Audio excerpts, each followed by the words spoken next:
Aluwani Matsila es licenciada en educación, con maestría en desarrollo y planeación regional y urbana. Desde el 2008 se desempeña como directora de la unidad de monitoreo y evaluación del departamento de asuntos territoriales de Sudáfrica. Trabajó también en la Comisión de los Derechos de Restitución de Tierras y ha realizado investigación en temas relacionados con el desarrollo rural y reforma agraria.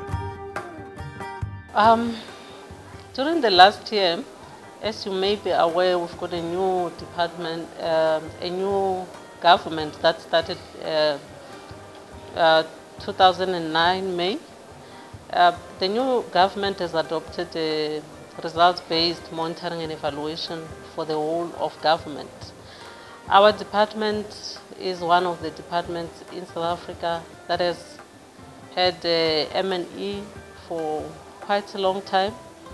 But now it has been made mandatory for all other government departments by the new government. So there's this revival of results-based M&E in the whole of government and in our own department. The new government has identified 12 areas of priority, which they call the 12 outcomes of government. And our department is responsible for Outcome 7, which is the sustainable, vibrant rural communities and food security. So we are responsible for rural development and food security. In government, our government has introduced a new ministry for performance and monitoring and evaluation, as well as a planning commission. So those are the two key actors, as well as treasury remains a key actor. The presidency M&E unit and planning commission will be responsible for identifying key priorities of government, as well as identifying what indicators and targets we need to start measuring. Treasury is responsible now to align that with how they allocate budget. So those three are the key actors. And one other actor, I would say, is our statistics ministry, because most of the indicators that we're going to measure, we're going to try and get statistics South Africa to collect data on, because most of it will require data and baselines. Our department has been running quality of life survey for some time, and that has to some degree influenced policy changes that have happened. I'm not sure if it has been done systematically, but when you look through the evaluation results that we've produced in the past, and you look at the recommendations and the conclusions, you will notice that the key changes in policy that have happened have been aligned to the recommendations of those evaluations. So the quality of life evaluations that was done by our ministry, I would say, has been very influential in policy changes.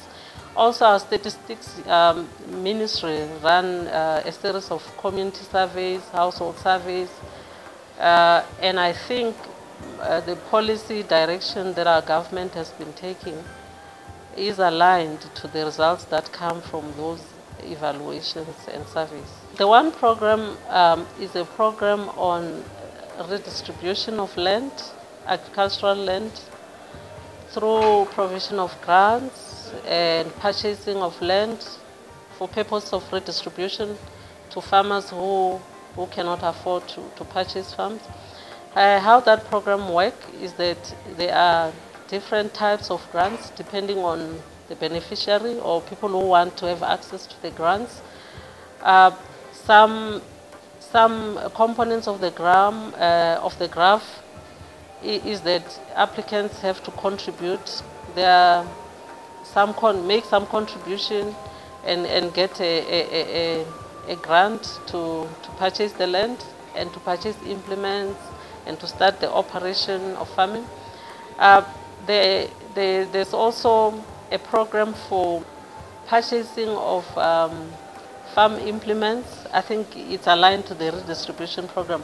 One other program that we have now is a new program. It's for rural development, and the focus of that program is provision of infrastructure such as roads, key infrastructure for rural populations, including building of schools and so forth. And how that one works is that the department does a profiling of communities and households, and selects the most areas of need and begin to provide services. I think we are faced with a challenge currently in our department, because we've got these outcomes that we want to achieve. We've got some programs, some are historical, some are current. I think the challenge for us is to be able to bring everything together and achieve these outcomes-based monitoring and evaluation. It's to ask questions about what all these programs are about and to clearly identify the objectives of the programs and try to link them to the results that we're working towards. And how we intend to do that, obviously, is to engage the line functions more so that there's this common understanding between us as well as them in what their program is about. And it's also, for me, I see it as an issue of motivating them to recognize their worth in terms of what they contribute in the bigger goal of the ministry and of government. I think that M&E practitioners should not raise expectations that they cannot fulfill. So to be direct and to be very straightforward when you talk to management and policymakers about what you can achieve and what value you can add as a monitoring and evaluation unit.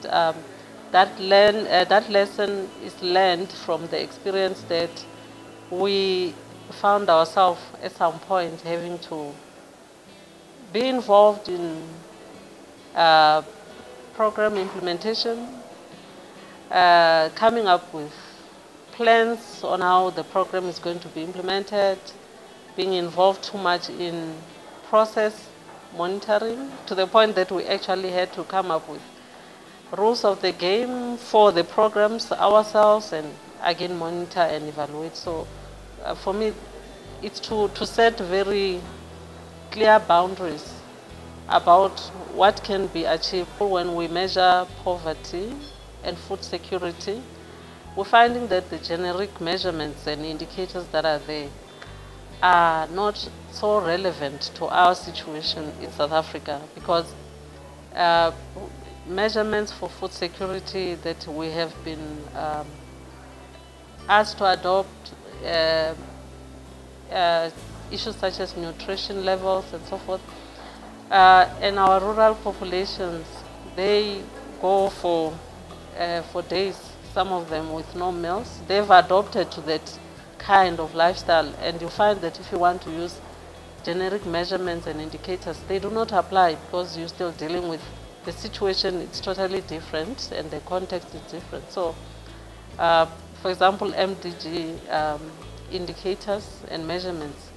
So we are struggling to come up with indicators, and when we try to use the generic ones, we find that they are not relevant because we are not, the context is different. The programs that are being implemented, we're still implementing, for example, redress programs. And redress programs are not so much development programs, they are political. So there are no specific indicators for measurement of political and redress related programs. So I think those are some of the issues that are weaknesses in the measurements that are used globally.